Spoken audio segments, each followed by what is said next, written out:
Hello এবং স্বাগত জানাচ্ছি আমাদের আজকের আলোচনায়।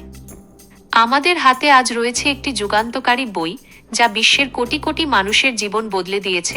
স্টিফেন আর কভিয়ের লেখা the 7 habits of highly effective people, powerful lessons in personal change. আপনি কি আপনার জীবনের গতিপথ পরিবর্তন করতে চান? ব্যক্তিগত ও পেশাগত ক্ষেত্রে আরও কার্যকর হতে চান? তাহলে এই বইটি আপনার জন্য একটি অপরিহার্য গাইডলাইন। কভি এখানে কোনো চটজলদি সাফল্যের কৌশল শেখাননি, বরং দেখিয়েছেন চরিত্রভিত্তিক নীতির উপর নির্ভর করে কিভাবে একটি ভারসাম্যপূর্ণ ও কার্যকর জীবন গড়া যায়। তিনি বলেন, সত্যিকারের সফলতা আসে চরিত্রের নীতি, ক্যারেক্টার এথিক মেনে চললে, শুধু ব্যক্তিত্বের কৌশল, পার্সোনালিটি এথিক দিয়ে নয়।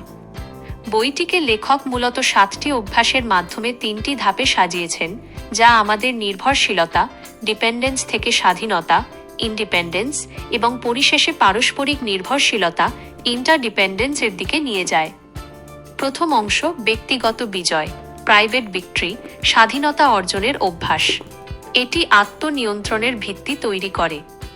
প্রোক্টিভ হুইন, বি প্রোঅ্যাক্টিভ, এই অভ্যাস শেখায় যে আমাদের জীবন পরিস্থিতির উপর নির্ভর করে না, বরং আমাদের প্রতিক্রিয়ার উপর নির্ভর করে।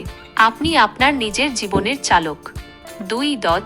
শেষের কথা মনে রেখে শুরু করুন, begin with the end in mind, ব্যক্তিগত জীবনে মিশন বা লক্ষ্য নির্ধারণ করুন। আপনি যখন শেষ শয্যায় থাকবেন, তখন আপনি নিজেকে কেমন মানুষ হিসেবে দেখতে চান, সেটাই আজ ঠিক করুন। 3. প্রথমে সবচেয়ে গুরুত্বপূর্ণ কাজটি করুন, পুট ফার্স্ট থিংস ফার্স্ট, আপনার সময়কে অগ্রাধিকারের ভিত্তিতে পরিচালনা করুন, কেবল জরুরি বা তাৎক্ষণিক কাজের ভিত্তিতে নয়। দ্বিতীয় অংশ, সর্বজনীন বিজয়, পাবলিক ভিক্টরি, পারস্পরিক নির্ভরশীলতার অভ্যাস। এই অভ্যাসগুলো আমাদের সম্পর্কগুলোকে কার্যকর করে তোলে। 4. উইন উইন চিন্তা করুন, থিঙ্ক উইন উইন, সব সম্পর্কে এমন সমাধান খুঁজুন যেখানে সবাই জয়ী হয়।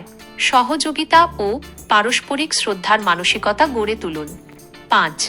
আগে বুঝুন, তারপর বোঝান, seek first to understand, then to be understood. কার্যকর যোগাযোগের জন্য প্রথমে সহানুভূতি দিয়ে অন্যের কথা শোনা এবং তাদের দৃষ্টিভঙ্গি বোঝা জরুরি। তারপর আপনি আপনার কথা বলুন। 6. সিনার্জাইজ করুন।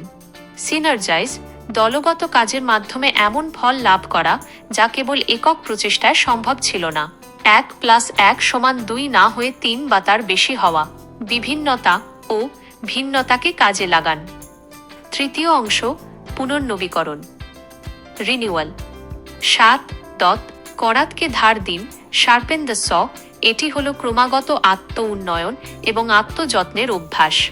আপনার জীবনের 4টি গুরুত্বপূর্ণ দিক, শারীরিক, মানসিক, আত্মিক ও সামাজিক, আবেগিক, এগুলোতে নিয়মিত বিনিয়োগ করুন। আপনার শক্তিকে সতেজ রাখুন। বইটি কেবল পড়ার জন্য নয়, এটি অনুশীলন করার জন্য। কভি দেখিয়েছেন এই অভ্যাসগুলো আসলে চিরায়ত নীতির উপর প্রতিষ্ঠিত। এটি শুধু কাজের ক্ষেত্রে নয়, বরং ব্যক্তিগত সম্পর্ক, পরিবার এবং সামগ্রিক জীবনেও পরিবর্তন আনতে পারে। যদি আপনি আপনার জীবনকে অর্থপূর্ণ, উদ্দেশ্যপূর্ণ এবং ভারসাম্যপূর্ণ করতে চান, তবে Stephen Covey the 7 habits of highly effective people বইটি অবশ্যই আপনার সংগ্রহে থাকা উচিত।